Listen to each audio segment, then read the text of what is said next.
लोहा व गिट्टी से महंगी हुई बालाघाट में रेत की रॉयल्टी। ऐसे में कैसे बनेगा गरीबों का आशियाना। बालाघाट जिले में रेत की प्रचुरता है, उसके बावजूद यहां पर रेत की दर लोहा व गिट्टी से बढ़ गई है।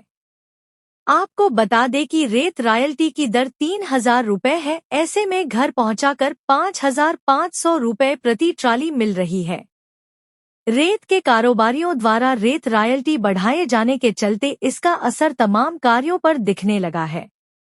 कई स्थानों पर तो अब विवाद भी शुरू हो गए हैं। जिला पंचायत सदस्य प्रतिनिधि मिकेश माहुले ने अपने साथियों के साथ मीडिया से चर्चा करते हुए कहा कि बालाघाट जिला सबसे अधिक रेत वाला जिला होने के बावजूद यहां के लोगों को रेत लेने में तेल निकलने लगा है।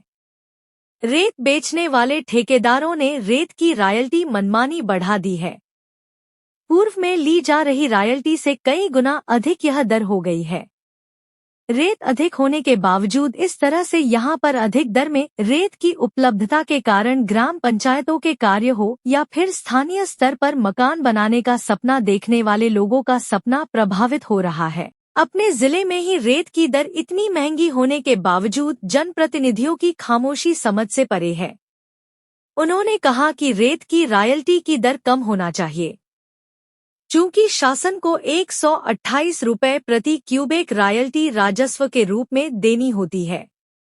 एक ट्रैक्टर में 3 क्यूबिक रेत अर्थात लगभग 4 से 450 रुपए की रॉयल्टी के रूप में राजस्व जमा करना होता है, पर यहां पर 3,000 रुपए की रॉयल्टी ट्रैक्टर से वसूली जा रही है, जिसके कारण यह ट्रैक्टर बंद हो गए या फिर जो जा रहे हैं तो उनके साथ विवाद की स्थिति बन रही है। उन्होंने कहा कि बालाघाट में रॉयल्टी की दर प्रति ट्रैक्टर 1,000 रुपए नियत किया जाए और बाहर जिले में जैसे करना है वह ठेकेदार नियत करें। सांसद व विधायकों को इस मामले में हस्तक्षेप करना चाहिए व प्रशासन से भी हस्तक्षेप करने की अपेक्षा की है।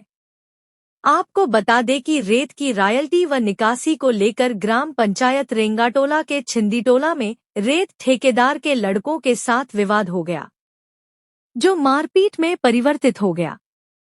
आज 8 नवंबर को यहां पर काफी देर तक दर्जनों युवकों की संख्या में पहुंचे युवकों ने काफी देर तक विवाद किया और मारपीट हुई। इसके पहले हट्टा थाना अंतर्गत सारद सिवनी में भी विवाद हो गया था, जहां पर बाद में खनिज विभाग के अधिकारियों ने पहुंचकर ट्रैक्टर जब्त करने की कार्यवाही की थी। रेत कारोबारियों के लड़कों ने पंचायत के कार्य में ले जाई जा रही रेत वाले ट्रैक्टर को पकड़ लिया था। इस तरह से अब विवाद की स्थिति भी बनने लगी है। हालांकि कईयों ट्रैक्टर संचालकों द्वारा सप्ताह भर से रेत के परिवहन को बंद कर दिया है। इसके अलावा मिकेश माहुले ने धान खरीदी और किसानों की दुर्दशा को लेकर भी अपने बात रखी। बालाघाट में जो रेत का मुद्दा है, अवैध खनन और रेत का जो भारी रेट है वर्तमान में बालाघाट जिले में, उसका मुद्दा है। दूसरा मुद्दा है धान का, जो प्रकृति से असमय बारिश होकर के जो बीज खराब हो गया है, धान खराब हो गई है, उसके संबंध में। और तीसरा मुद्दा है जो मध्य प्रदेश सरकार 3100 का रेट तो नहीं दे रही है, लेकिन मध्य प्रदेश सरकार धान को न खरीद करके FCI को जो ट्रांसफ़र कर दिया खरीदी नीति, उसके तहत हम बात करना चाहते हैं। प्रमुख रूप से मैं मुद्दा लाता हूँ पहले रेत का। रेत के मुद्दे में वर्तमान में बालाघाट जिले में जो समय चल रहा है, आज 3,000 रुपये रेट रॉयल्टी का दर हो गया है। पब्लिक के पास बालाघाट शहर में 4500 से 5,000 रुपये रेत पहुंच रही है। शहर मुख्यालय में, शहर मुख्यालय से 5-10 किलोमीटर दूर 5,500 में रेत पहुंच रही है। मैं आपको ध्यानाकर्षण करना चाहूँगा भाई साहब, यहाँ से 120 किलोमीटर दूर बंडोल है। 100 फीट अंदर गहराई से पत्थर निकलने के बाद, क्रेशर में पिसने के बाद, 120 किलोमीटर का भाड़ा लगने के बाद 3,500 और 4,000 रुपये ट्राली में गिट्टी हमको बालाघाट में अवेलेबल हो जाती है। और उसके पश्चात यहाँ बालाघाट में जो बालाघाट नदियों से भरा पूरा हर तरफ रेत है। रेत होने के बावजूद यहाँ 3,000 रॉयल्टी 4,500 में रेत पहुँचेगी। जो प्रमुख रूप से प्रधानमंत्री आवास बना रहे हैं, सरपंच लोग जो रोड बना रहे हैं, नाली बना रहे हैं पंचायतों का, उसके अलावा जो ठेकेदार हैं जो कंस्ट्रक्शन कर रहे हैं, जो मध्यम वर्गीय परिवार, गरीब परिवार जो अपना मकान आसियाना बनाना चाहता है, क्या वो लूटना चाहता है? क्या बालाघाट में जितने रेत ठेकेदार आ रहे हैं उनका मुख्य उद्देश्य सिर्फ बालाघाट की भोली भाली जनता को लूटना है, उसके अलावा दूसरा उद्देश्य नहीं है? उनकी गाढ़ी कमाई को सिर्फ लूट करके सिर्फ माफियागिरी में, रेत माफिया, भू माफिया, शराब माफिया, ये सब माफियाओं को प्रशासन संरक्षण दे रहा है, ये हमारे समझ से परे है। क्या बालाघाट के राजनीतिक जो विधायक गण है, सांसद गण है, जनता के हित के मुद्दे में एक बार मुंह से चू नहीं बोल रहे हैं? क्या मैं राजनीतिक गणों से भी चाहूंगा कि जनता को लूटना देखना चाहते हैं? क्या मन में क्या भावना है?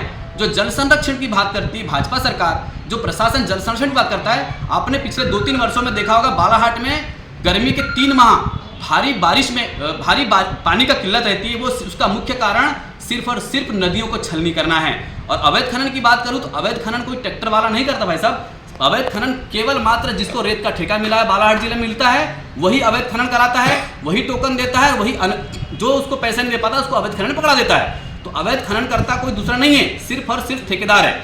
इन सब चीज़ों के इतने बार पहले भी कोशिश हुई, लेकिन किसी भी प्रकार से शासन प्रशासन मूकदर्शक बना हुआ है। हम प्रशासन से मांग करते हैं, अगर हमारे कलेक्टर महोदय, एसपी महोदय सच में जनता की भलाई करना चाहते हैं, सच में लोगों की जान बनाना चाहते हैं, तो हेलमेट से नहीं, उसके अलावा ये भी लूटने का एक तरीका है जो रेत ठेकेदार लूट रहे हैं जनता को, इसके खिलाफ भी प्रशासन को सख्त रवैया अपनाना चाहिए।